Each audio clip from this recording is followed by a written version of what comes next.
All right.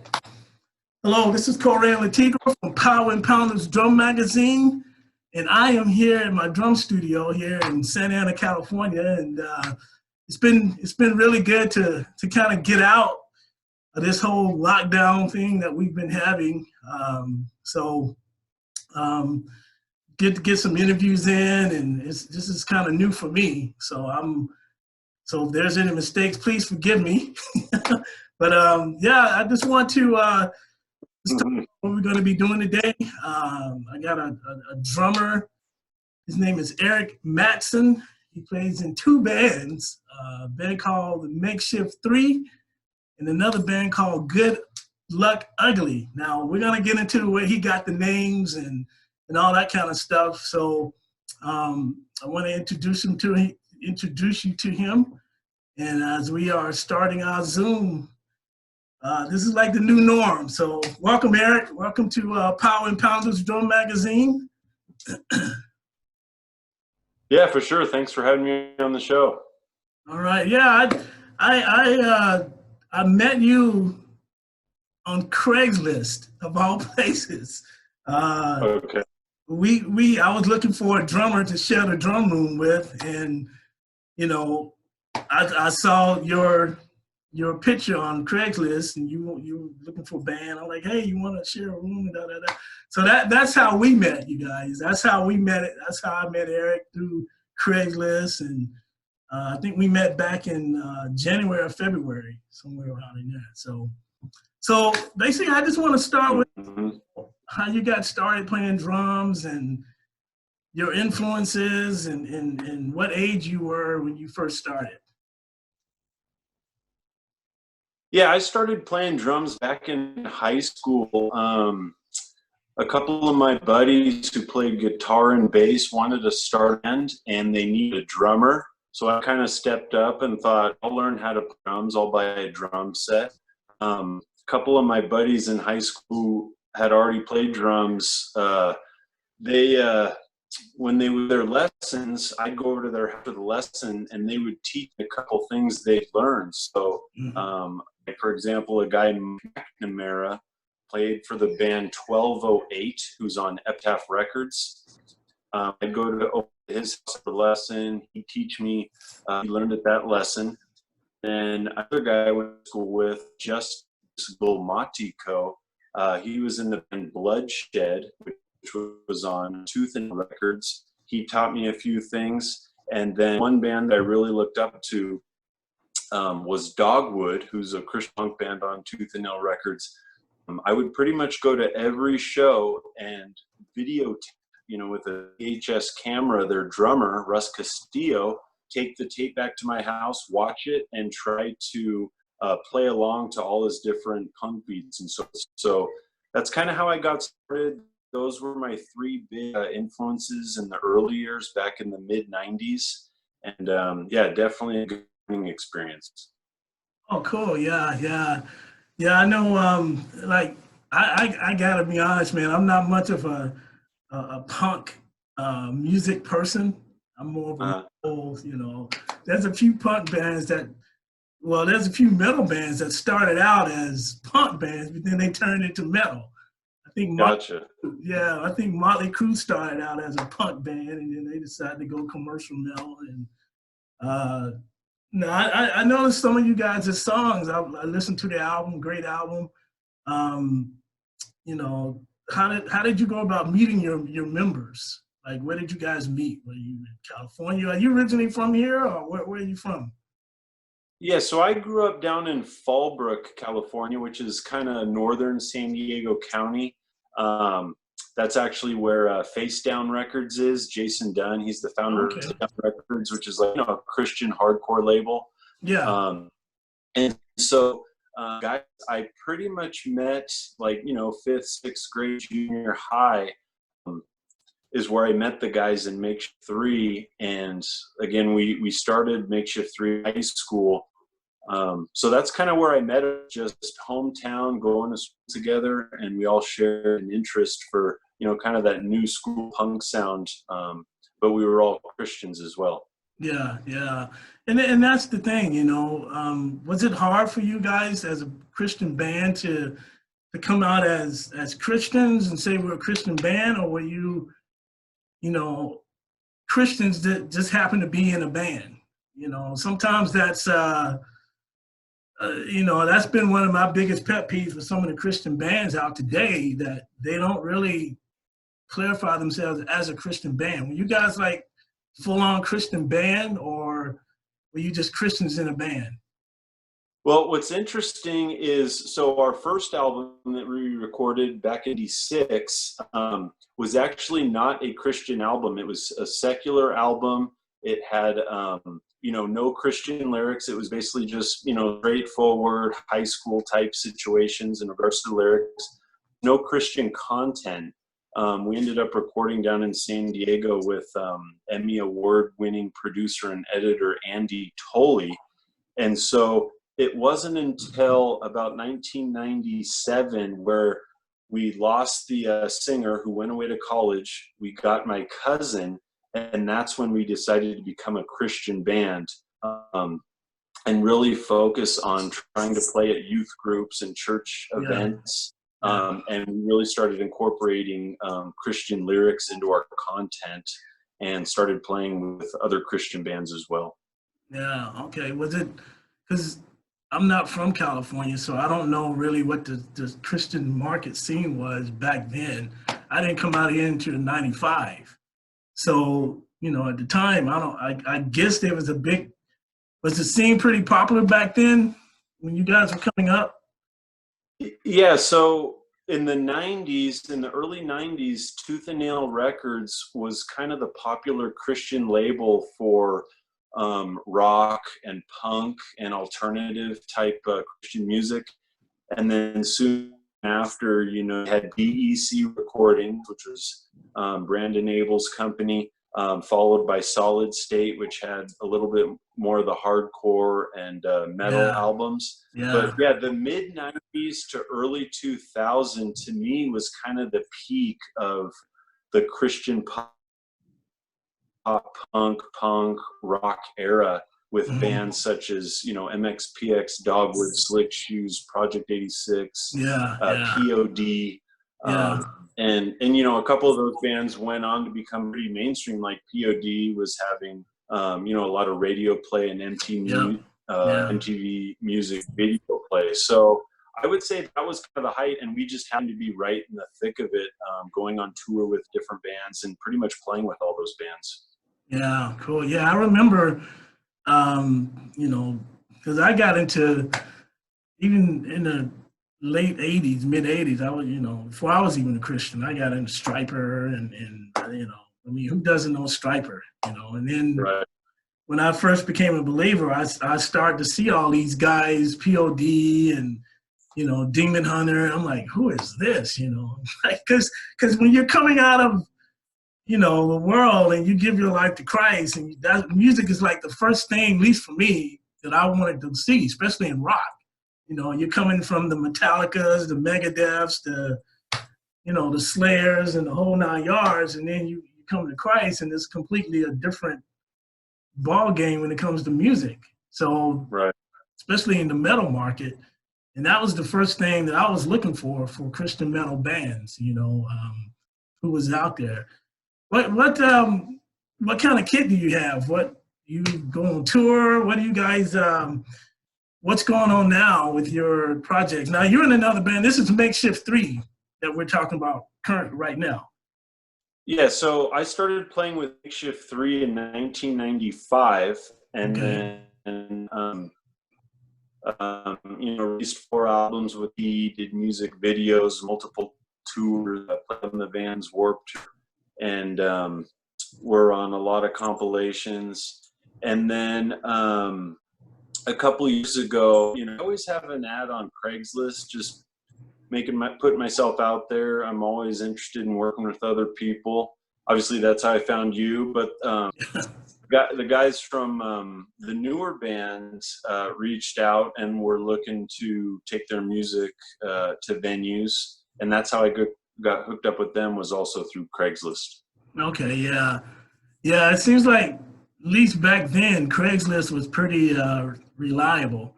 I, Right. I don't I don't know about now, but well, yeah, I guess yeah, I can say now it's somewhat okay. I met my drum roommate on Craigslist, so between you and him, I guess that's two good people from Craigslist that I know. So now Yeah. tell me about so you guys went on tour with a lot of different bands with Makeshift 3, and how many albums did you do with those guys? Yeah, so Makeshift 3, I showed you the first album. The second album we did was Fuel for Life. We released Okay. this back in, yeah, released this back in 1999. And we worked with Carrie Fairfield, who was an ex-employee from Tooth and Nail Records, who was our manager and helped us release it. We went into the studio with Jeff Forrest down at Double Time Studios, who was known for engineering Blink 182's Cheshire Cat album, and so that was our second album, and then our third album was Game Day, Okay. which was released in '01 with Micah Records, and we were able to get national distribution with this album. It was in all the Christian bookstores through Diamante Distribution, which was the same as Tooth and Nail Records. And then the fourth album we did was in 2005, Fluorescent Black, which Okay. was kind of a pop punk, kind of a metal. Yeah, that's the album that I heard on your Facebook page. That album. Okay. Yeah, Yeah. that's Yeah, we released this with New School Records, and we worked with Grammy Award-winning engineer Dusk Bennett, okay. whose credits include Motley Crue and the Beach Boys, Incubus, and so forth. So we were fortunate enough to work with him, and then we toured with Off the Record, who was another Christian punk band on Tooth and Nail Records. So definitely enjoyed that era. Yeah, yeah. So mainly, you guys toured with mainly Christian bands, and you mainly were with a Christian label.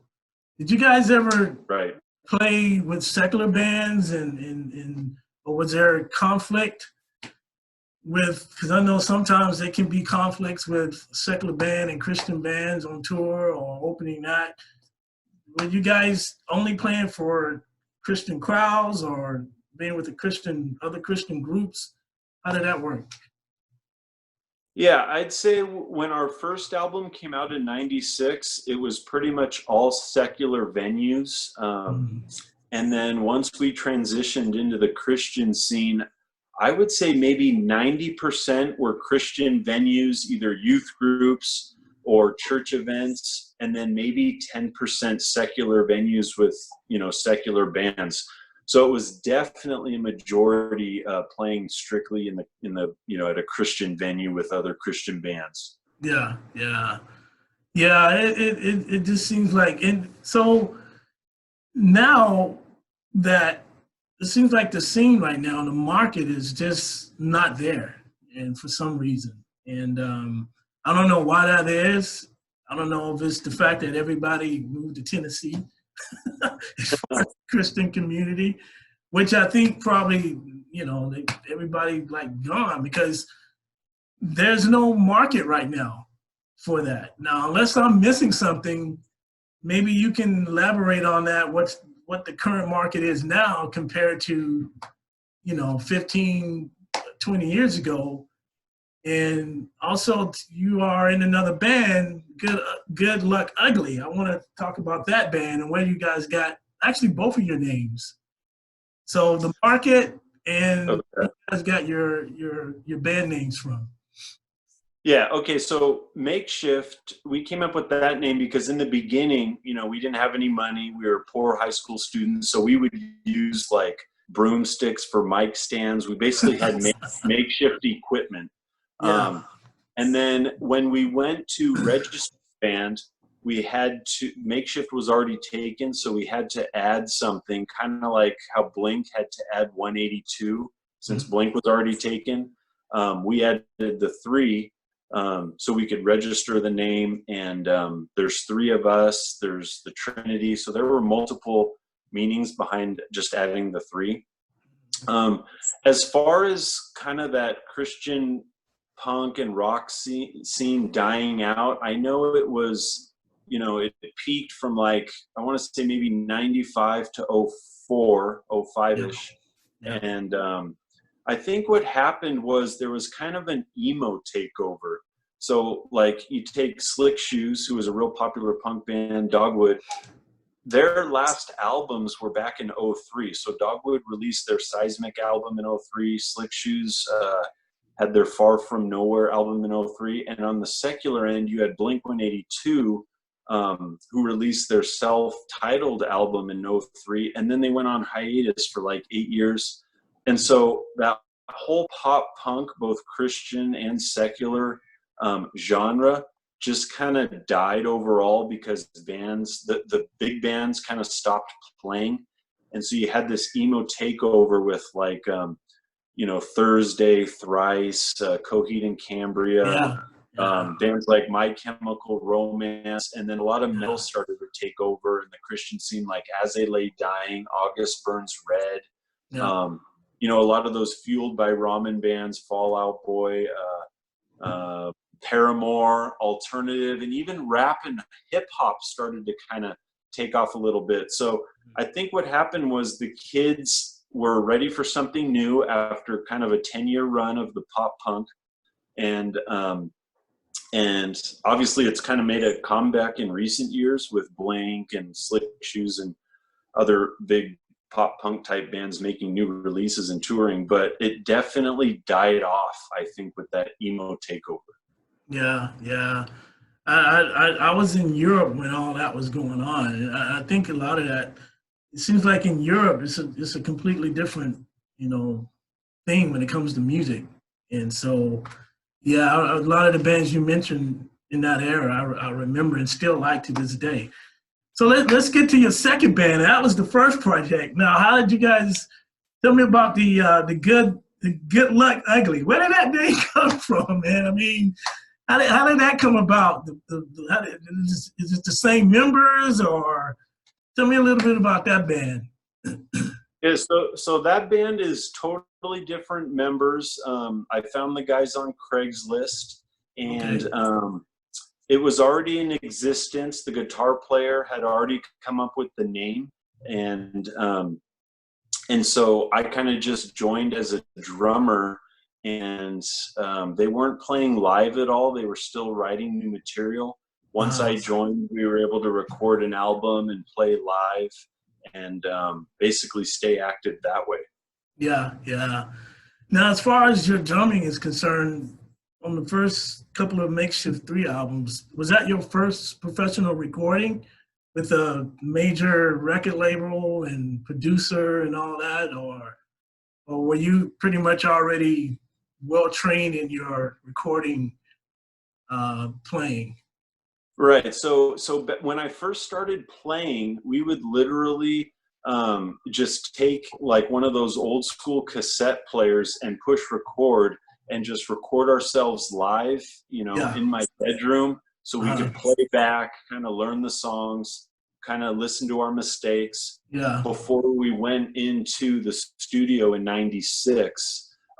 Into the first, and that was the first time I recorded in a real studio, was in 1996. Nice. And so there was definitely that period of just doing everything DIY in the bedroom as far as just basic recording. But it definitely prepped me a little bit for the real thing. Yeah. So when you went in, were you prepared? Because I know back then, which is my next couple of questions, as far as they didn't have all this drum loop and drum tracks and the stuff they have out today, that I personally think it takes the joy of being a drummer. It kind of robs us when you have all these, tracks that you put them in and you do loops. Especially back then, the recording was like reel to reel. At least I did recording, and if you make a mistake, you got to redo the whole thing over again. There wasn't GarageBand or Logic back then. So did you go through that as you were playing these albums, especially with punk? I mean, punk's pretty fast. I mean, Right.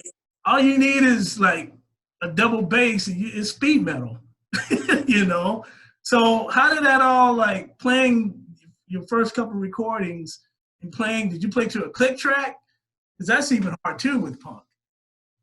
Right. So the first album we recorded on analog tape, along with the second album. So those were analog tape.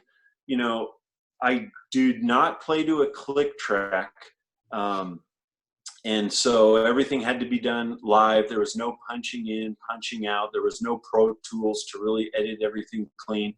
So back in the 90s, analog was kind of the norm. And, what you did was what you got for the most part. It wasn't until like the early 2000s when Pro Tools started to take off. And that's when you could see everything on the screen and you could really modify things. And I mean, me personally, it is nice to kind of correct certain errors, but a lot of albums, especially the metal albums with the double bass, I mean, those are incredible drummers, but a lot of times it sounds kind of robotic because of the way they make everything fit perfectly. You know what I mean? Yeah. So I think there are pros and cons to both analog and digital Pro Tools. I know different engineers and producers have their preferences, but it was, I think, a good experience having recorded with both. Mm-hmm. Yeah. I mean, I guess, nowadays everything is kind of pre-done, especially with drums. A guitar player already has the drum tracks. Now, what you were saying about your other band, Good Luck Ugly, did you have to learn the songs? They were already established. Yeah, so in that band's, Makeshift3, we would all come together. The guitar player would show us a riff, and we'd kind of, in the same room, kind of work together, kind of build the song structure, give input, and basically kind of write the songs together. With the other bands, the guitar player would already have the song written. He'd basically have all the drum parts written, and with today's kind of digital technology, he was able to send the band members the songs, basically to our cell phone or email, and we could listen, from a remote location, learn the part, and then come together, for some pre-production to get ready for recording, and then we would go in the studio and record. So the modern days with the technology and the ability to send, digital tracks is super convenient. But I think you do lose the personal and social aspect of coming together as a band in a room and kind of writing a song together, sharing ideas live, face to face. So I think there's pros and cons to each. I'm glad I've been able to experience both. And I've definitely, have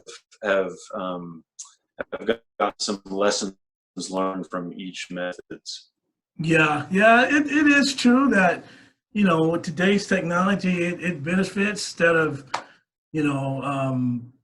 getting together, because nowadays you could be in different parts of the country and somebody can send you an email, MP3 track, and you listen to it and you come up with your part and send that back to them. And the only time we really get together is if you're going on a tour, but that's how the day, especially now at the time that we're in, everybody's kind of doing that right now. So are you guys currently working on material with any of your bands, or what's the goal now moving forward? I think with this whole COVID-19 crisis, I mean, like a month or so ago, we reached out to each other just trying to figure out how to record. And, with the whole social distancing and trying to stay 6 feet away and all the different policies, it just wasn't practical. And I think the music industry is really taking a hit right now. Obviously, doing interviews like this is a good way to stay active. Writing is a good way to stay active, writing new songs. But as far as recording and obviously playing live, it's definitely put a hinder as far as trying to be an active band. And so I think it's just a waiting game right now. And once everything kind of calms down a bit, I think that's when we can pick things back up again. Yeah, yeah. Yeah, hopefully so, man. I mean, maybe start out with an acoustic coffee shop or something. Everybody kind of social distance in a coffee shop and just, do a cajon and an acoustic guitar and, something for entertainment like Zoom. So now, being in a Christian band, like I say, how did that come about? As far as, were you set out to find Christians, or it just kind of came together? Were you through your church? Are any of your members Christians, or is it just you that's the Christian? Yeah, so in the early Makeshift 3 days, I've been a Christian all my life, and the guitar player Jeff was not at the time, Mm-hmm.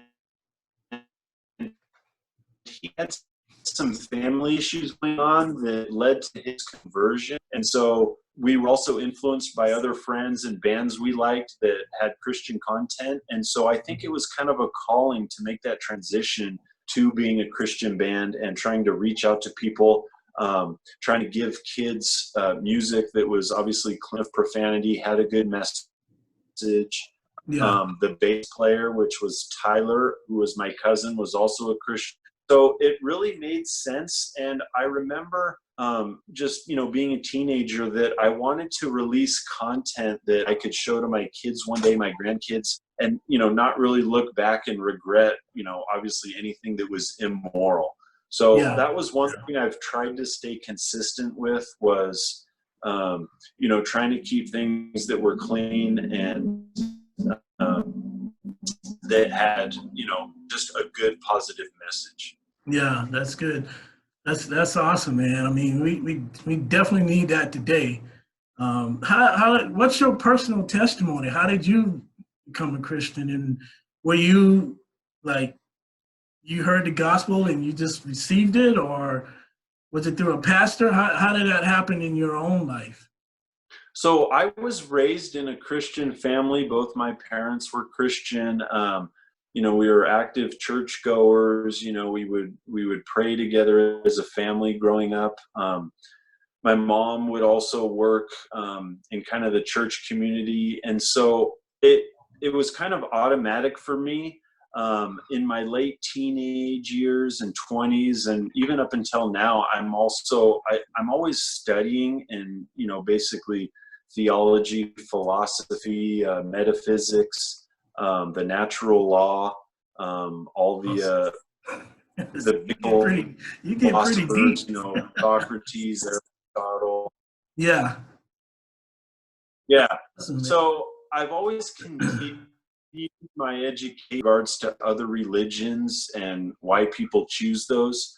And that way I'm able to give a defense as to, why I do what I do or believe what I believe. So even though I was raised Christian, I still took a reasonable means to seek information regarding all the other religions. That way I could, carry on a conversation as to why I did not leave Christianity and pursue something else. Yeah. So, I know a lot of people are like, oh, you're just a Christian because that's how you were raised.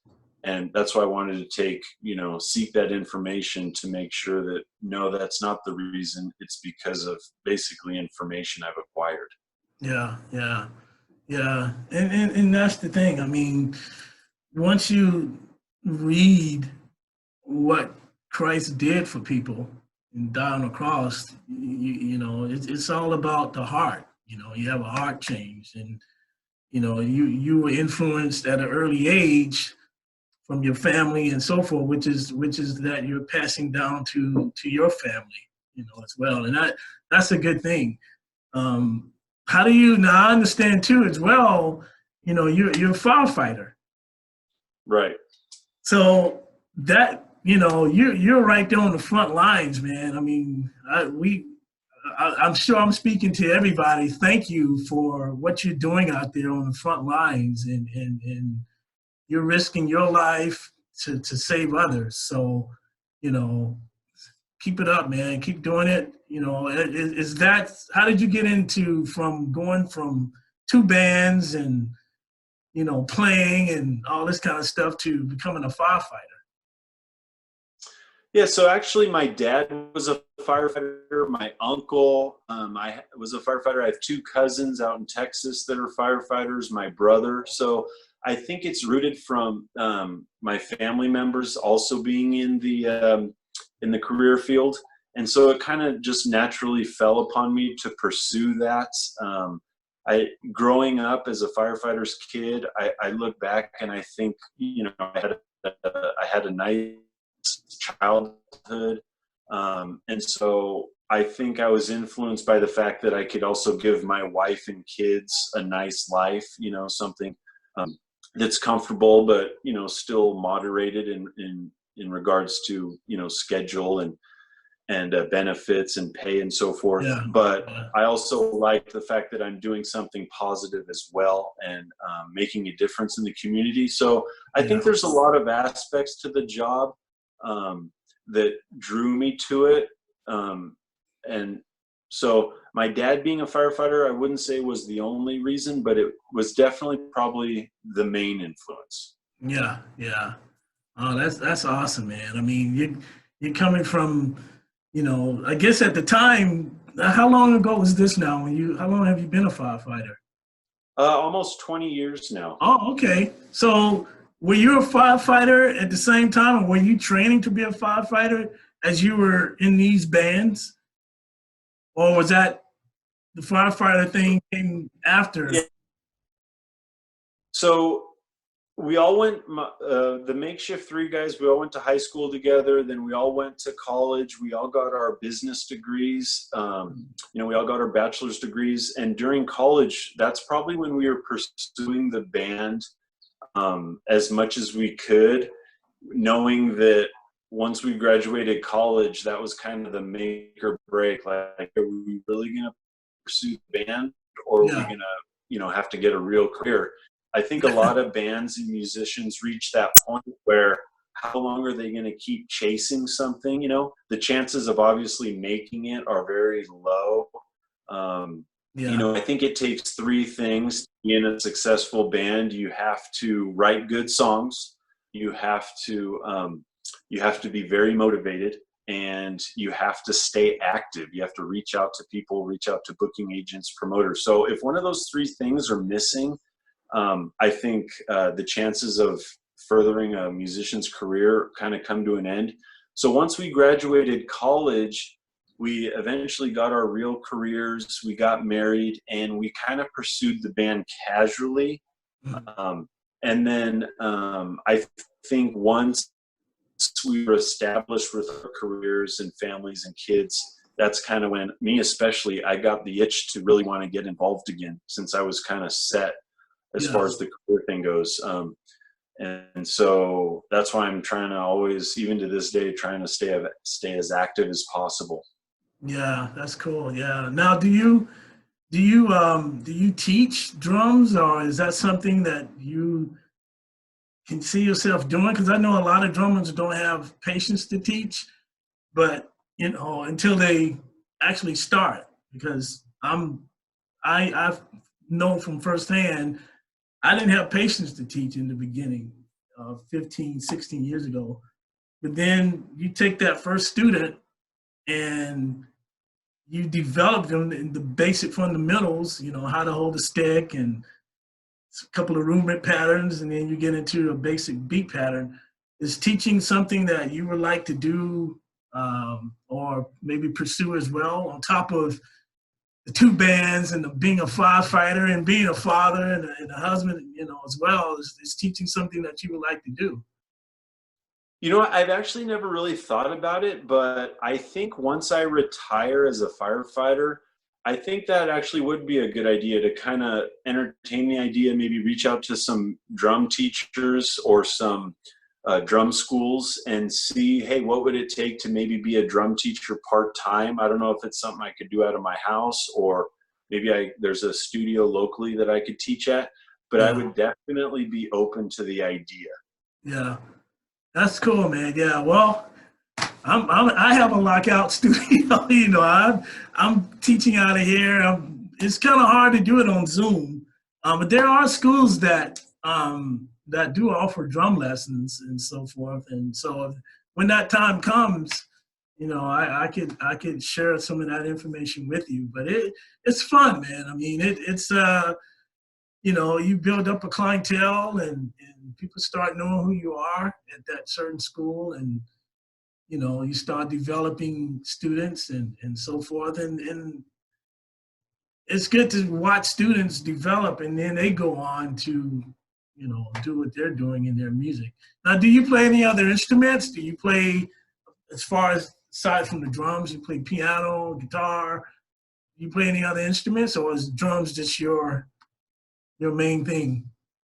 You know what? Back in, I want to say maybe junior high, I took piano lessons for a couple of years, and then got involved in sports and stuff. So kind of fell away from it. So I would say pretty much drums is the only thing that I stayed serious about. Yeah, yeah. What kind of kit do you have? I noticed on some of your Facebook pages, pictures, you just use a 4-piece kit. What kit is that? What brand name kit is that?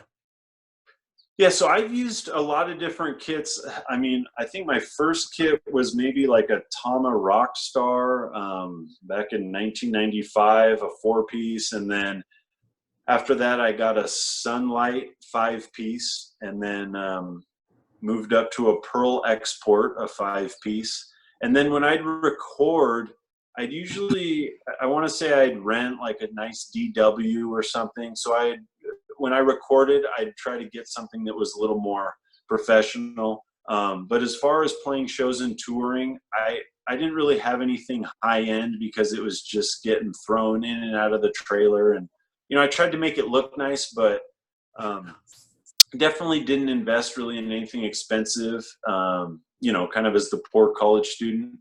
Yeah. Right now I have a 5-piece Pearl Vision with black Mapex Armory hardware. I have all Zildjian A custom cymbals. I have DW 5000 single kick pedal and a DW throne. But I do use it as a 4-piece. Well, once we started touring, I kind of minimized my kit, got rid of all the splashes and the extra crashes, and I Yeah. basically just have a 4-piece with 2 crashes, a ride, and hi-hats, and that keeps it simple. Single Yeah. pedal. Yeah. Yeah. Yeah. Sometimes, especially when you're doing a lot of touring, it's good to kind of keep it simple and tear down and set up easy. When you're doing all these tours. Yeah. But yeah, man, I'm just glad that we got a chance to kind of connect. And like I said, I met you in February on Craigslist, and I've been wanting to do this interview with you for quite some time, and I'm glad that we got a chance to do it. Is anything that you would like to share as far as if someone's listening and they want to pursue a music career, or a drumming career, what would be some of the things that you will encourage them to do? Yeah, I would say, kind of like I mentioned before, I would say to be successful in the music industry, you have to have at least 3 things. You have to be working with good songs that people are going to like. They're going to want to sing along to. They're going to want to play in their car, see at shows, and so forth. So I think high quality songs, good songwriting is key. I think you have to be super motivated. You have to want it. You have to want to go out and play, perform, do interviews, engage in social media, book shows, reach out to management. So you got to stay motivated. And then you also just need to have kind of a good business sense, make smart decisions, kind of reach out to other people that are where you want to be and be guided by their expertise.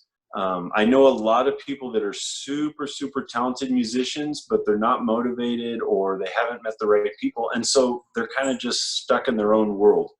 So I think if you do those things, I think you'll definitely be moving forward in the right direction. Yeah. And I would just add, practice different genres. Have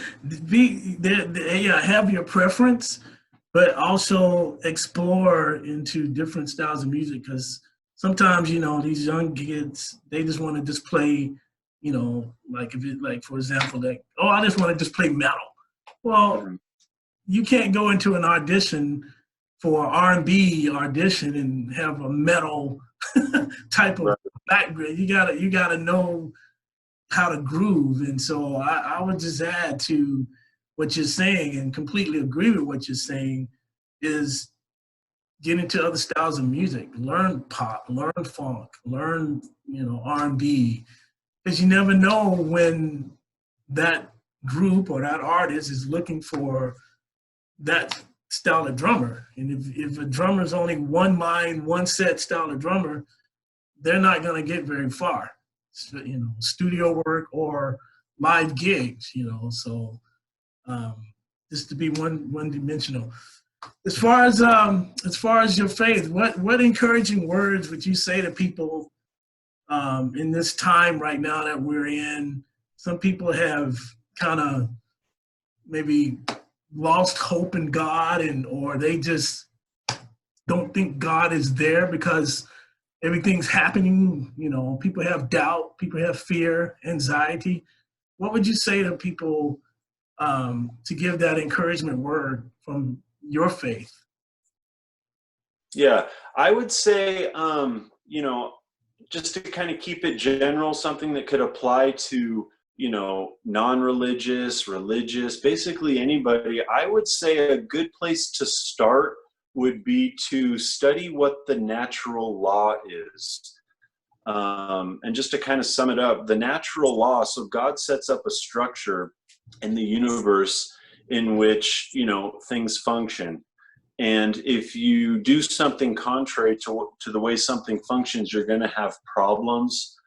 So I would say a good place to start, go on Google, type in the natural law, by, say, someone like Thomas Aquinas, and understand what that means, apply it to your life, and that'll definitely be a step in the right direction as far as morality. Mm-hmm. Yeah. Well, man, it's been great talking with you, man. It's you're actually my first interview person for 2020. I had everything kind of lined up for, the concert season and so forth, and kind of things kind of booked for interviews for the concert season, but that kind of got cut off. And unless things go to coffee houses and, they do drive-in concerts or something. Right. But yeah, man, I appreciate your time. And, just how just on a quick thing, backing up a little bit, where can people reach your music? How can they get a hold of your music? Through what social media platforms? Yeah, I would say go to makeshift3.com, and we have all our CDs and, different merch, digital albums, MP3s there. If you go on Google and type in Makeshift3, you'll see all our different articles and interviews, a lot of rare photos. Also YouTube, type in Makeshift3 for all our music videos and content. And then obviously we're on all the streaming platforms like Spotify, Apple Music, Pandora. Or just go on social media, Facebook, Instagram, Twitter, and type in Eric Mattson, and feel free to send me a message, and I'd be happy to talk to you guys. Yeah, he's, and you're on Facebook too, right? You have Facebook Right. page, and okay, great, great. So you hear that, all you punk lovers? Check him out. He's I've listened to a lot of the albums, and a lot of it's some good stuff, real fab. If you want to work out, guard, those albums are the way to do it. So it'll get you going. You've been cooped up all for the last 2 months. Listen to these albums. So, all right, man, it's been a blessing talking to you, and we'll keep in contact. You know, we hope to do this again. I want to, when everything calms down, you know, and things kind of slowly open back up, maybe we may get blessed to do a little concert somewhere. You guys, they may ask you somewhere to do an acoustic event. You know, let me know. We'll come out. I would like to do this again. And you know, like I say, you're my first person for 2020 interviews. So nice. Okay. I'm grateful for that. You know, and it's all new for me too as well. You know, just starting out with this. I mean, even though I've been doing this for 2 years, it's a lot easier when it's face to face compared to, you know, over this. But it's something that I guess we got to get used to for now. And right. You know, man, God bless you. Keep doing what you're doing with the firefighters, and you know, you guys are on the front lines. Do you work every day of the week, or is just you have 2-3 days, or how did that work? So I basically work 2 24-hour shifts per week. So Okay. you know, I work about 48 hours a week, but I have 5 days off per week. Okay. Cool. Yeah.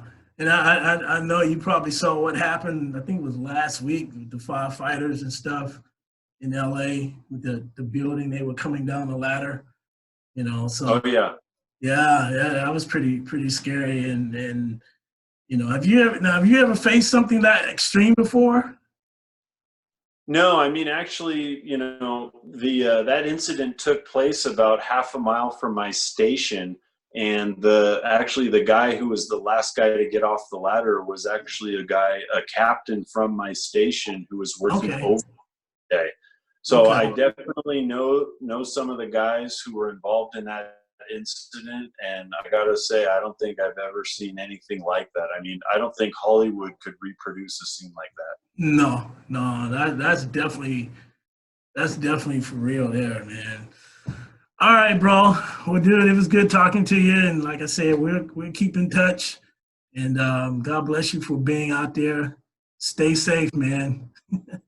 All right, thanks, Corey. I appreciate you having me on the show. Thank you. Yeah. Hopefully, we got a chance to get everything that you know we kind of touched on. So, if not, we give it another shot. We do it again. So, you've been listening to Eric Mattson from 2 bands, Makeshift3 and Good Luck Ugly. That name is just it's killing me. So anyway, this is Coran Latigo from Power and Pounders Drum Magazine, and I just want to say, you know, God bless you guys. Stay safe, and we'll see you guys soon. All right, bye-bye.